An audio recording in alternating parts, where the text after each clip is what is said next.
everyone, this is Dr. Swap and you're watching my YouTube channel Dental Expertise, and today I'm going to upload Rajasthan Dental Officer Exam Paper 2018 Part 3.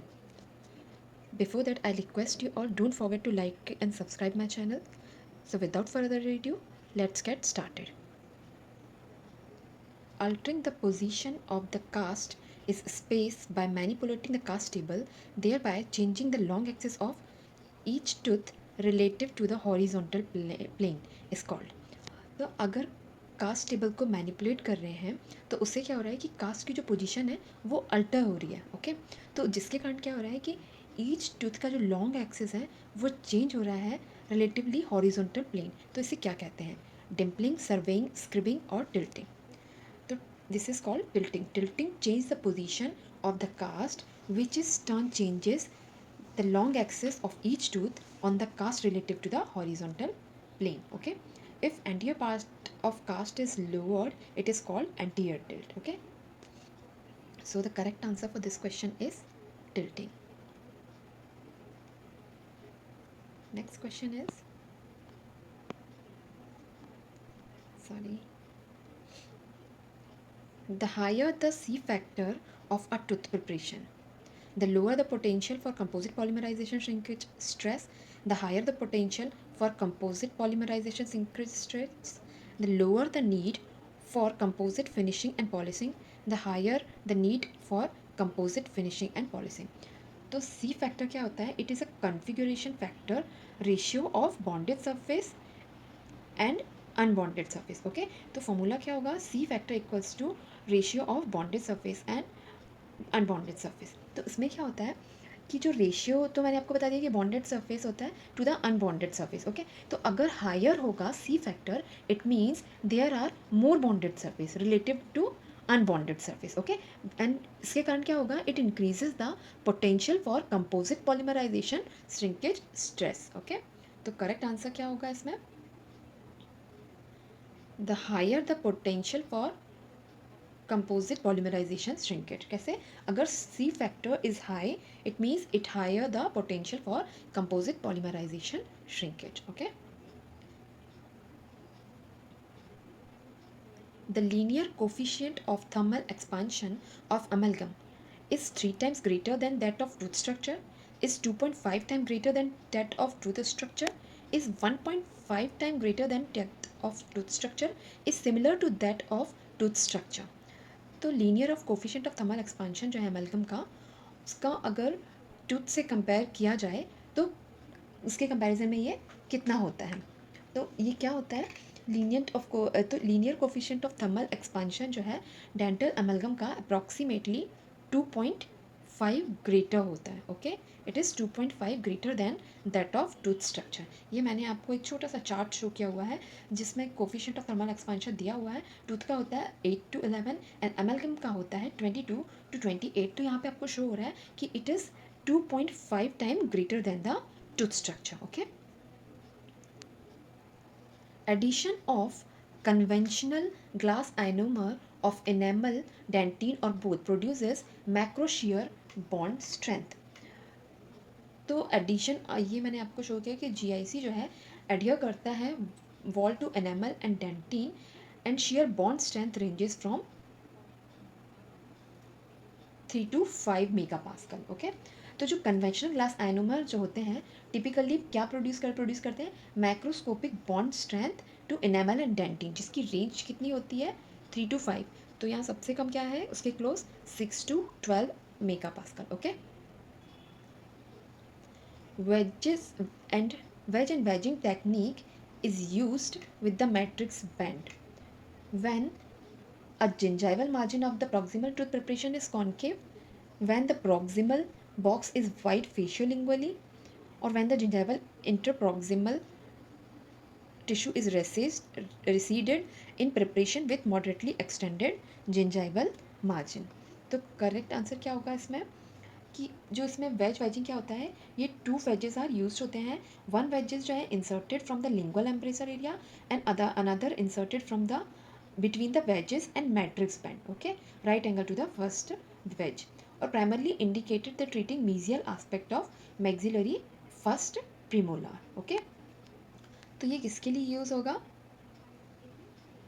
ये use होगा, it is used for the ways and waging technique जो है वो commonly किसके लिए use की जाती है? In the preparation with moderately extended gingival margin. Okay.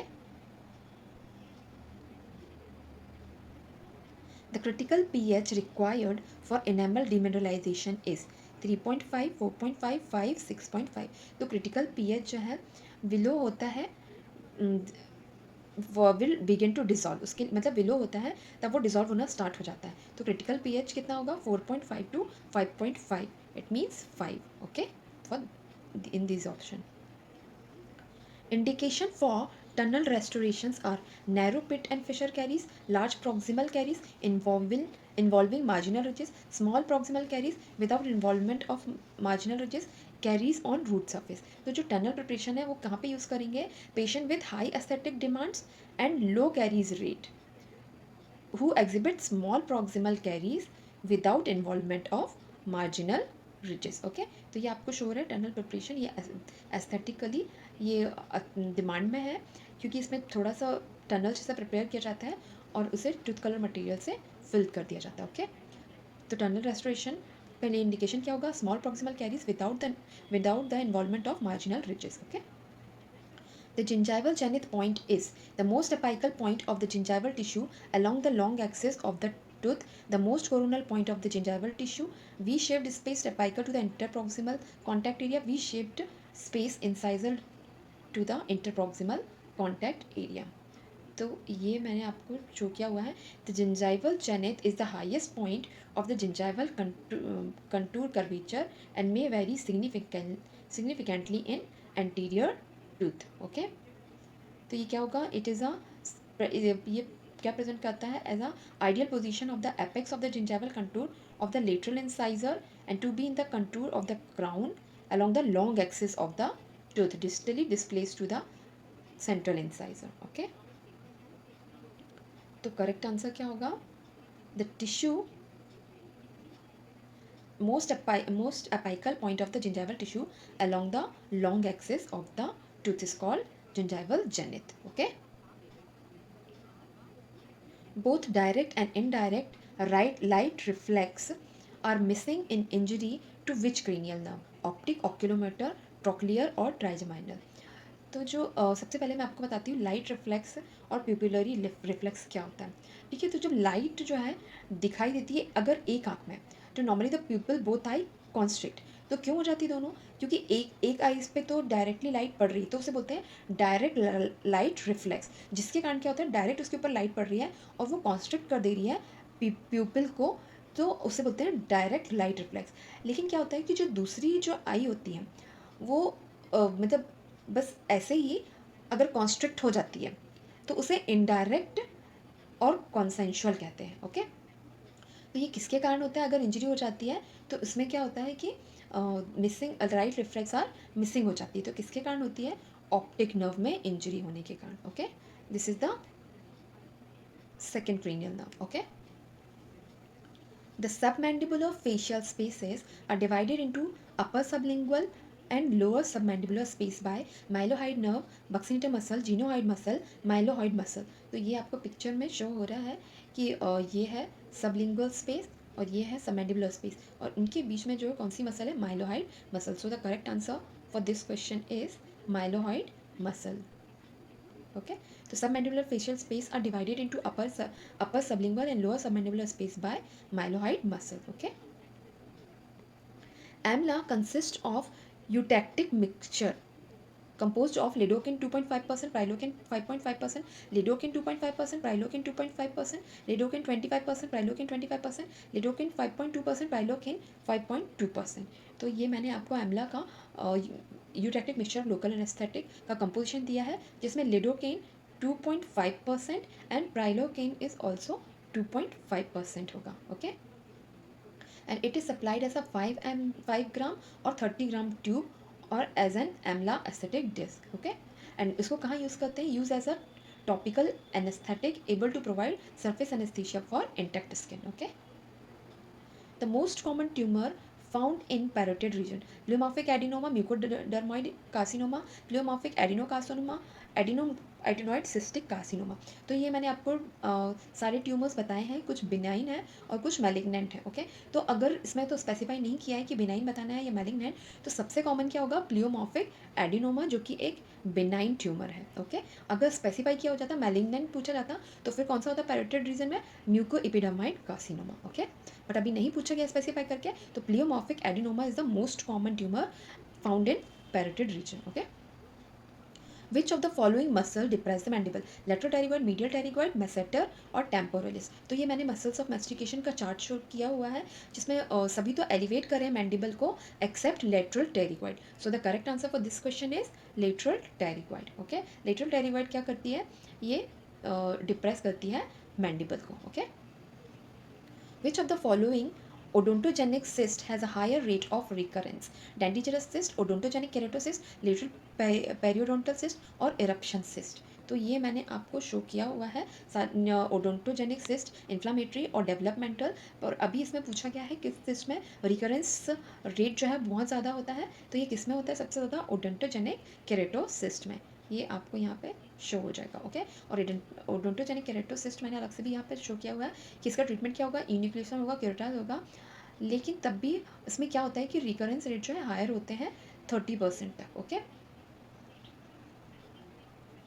Next question is the figure of 8 suture is used for extraction site, closure of deep wounds, securing graft, any surgical site। The correct answer for this question is extraction site. Okay, तो figure of 8 कहाँ use किया जाता है, extraction socket में, where it provides some protection to the surgical area and helps to achieve hemostasis as well as adaptation of the gingival papilla around the adjacent tooth. Okay, which of the following is not a non-keratinocytes cell found in gingival epithelium, Langerhans cells, melanocytes, leukocytes और Merkel cells। तो ये मैंने बताया हुआ है, non keratinocytes जो है ये 10% of population of oral epithelium के होते हैं, जिसमें कौन सी टाइप की सेल्स होती है, 4 टाइप्स की होती है, melanocytes, Langerhans cells, Merkel cells और inflammatory sales.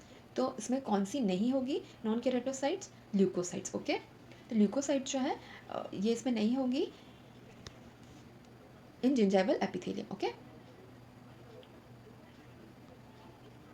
which of the following is a bacterial derived chemotaxin for neutrophils, leukotriene B, tumor necrosis factor, and formyl methionine peptides और interferon।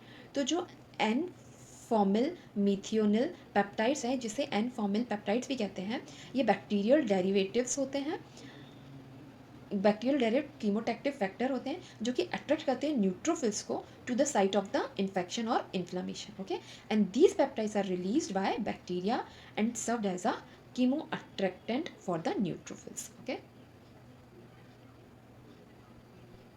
the predominant cell found in the stage 3 gingivitis is plasma cell and B lymphocyte, plasma cell and T lymphocyte, neutrophils, macrophage and monocytes। तो ये पूरा chart मैंने आपको show किया हुआ है कि जिंजीवाइटिस में स्टेज 1, 2, 3 में कौन कौन सी सेल्स जो है वो प्रीडोमिनेंटली होंगी, प्रेजेंट होंगी, और वो कितने डेज के लिए, stage 1 2 to 4 days, stage 2 4 to 7 days, stage 3 14 to 21 days and stage 4 greater than month. Okay, तो कौन सी सेल है ये पूछा गया है, तो यहाँ पे ये आपको शो रहा है plasma cell and B lymphocyte. Okay, तो करेक्ट आंसर क्या होगा for this question is plasma cell and B lymphocyte are the predominant cell found in the stage 3 gingivitis. Okay, radius of action within which bacterial plaque can induce bone loss, 1.4 to 2.4 mm, 1.3 to 2.3 mm, 1.5 to 2.5 mm, 1.2 to 2.2 mm। तो radius of action में क्या होता है, ये locally produced bone resorption करवाते हैं, factors may have to be present in the proximity of the bone surface। तो plaque can induce the bone loss within 1.5 to 2 mm। okay, and beyond the 2.5 mm there is no effect। okay, so the correct answer for this question is 1.5 to 2.5 mm, radius of action with in which bacterial plaque can induce bone loss. तो कितना होगा, 1.5 से 2.5 mm होगा, और अगर 2.5 से ज़्यादा हो जाएगा तो वहाँ पे कोई इफेक्ट नहीं दिखेगा। और ये किसने बताया था, पेज एंड श्रेडर ने। Okay, the probe which help to detect both probing depth measurement and cemento enamel junction, पेरियो probe, inter probe, Toronto automated probe और फोस्टर मिलर प्रोब। तो जो पेरियो प्रोब होता है ये स्पेसिफिकली डिज़ाइन किया गया है to detect the probing depth measurement and to locate the cementoenamel junction के लिए during periodontal examination. Okay. Which Gracie curate is used for scaling distal surfaces of posterior teeth? इनमें से कौन सा Gracy curate जो है वो पोस्टीरियर टीथ के डिस्टल सरफेस में स्केलिंग करने के लिए यूज़ होता है? Gracey curette 13-14, Gracey curette 11-12, Gracey curette 7-8, Gracey curette 9 and 10. तो ये मैंने आपको शो किया हुआ है एंटीरियर एंड पोस्टीरियर टीथ के किस सरफेस के लिए कौन सा क्यूरेट यूज़ होगा. तो अभी पूछा गया है डिस्टल सरफेस के लिए, तो इसका आंसर होगा ग्रेसी क्यूरेट 13 एंड 14. ओके. बाकी भी आपको याद रखना है, नेक्स्ट में भी आप किसी क्वेश्चन में आ सकता है. ओके. सब antimicrobial dose of doxycycline used for host modulation therapy is 200 mg, 20 mg, 2 mg और 0.2 mg. तो ये क्या होता है, सब एंटीमाइक्रोबियल डोज ऑफ डॉक्सीसाइक्लिन. तो इसमें क्या होता है कि ये जो है 20 mg कितनी डोज दी जाती है, ये 20 mg डोज ऑफ डॉक्सीसाइक्लिन दी जाती है ट्वाइस डेली फॉर 3 मंथ्स के लिए. ओके. और ये अप्रूव्ड बाय है FDA. ओके. तो सब antimicrobial dose of doxycycline used for host modulation therapy is 20 mg. Okay. Edward angle key ridges refers to which anatomical structure? Canine eminence, inferior tip of the pterygomaxillary fissure, maxillary tuberosity और base of the zygomatic arch. तो Edward angle का की ridge कौन सा anatomical structure के लिए होता है? तो ये होता है in the base of the zygomatic arch. Okay. Edward angle की रिज कौन सी होगी? Base of the zygomatic arch. Okay. The primary dentition equivalent of Engel's class 2 molar relationship is mesial step, distal step plus flush terminal plane and on. तो ये मैंने पूरा आपको show किया हुआ है. नेक्स्ट कभी भी आपको याद रहेगा ये, अगर डिस्टल स्टेप है it means it is showing class 2 molar relationship, flush terminal plane it means end on relationship, mesial step है it means class 1 and class 3 है it means minimal growth differential होगा और forward growth of the mandible shift of the टी. Okay.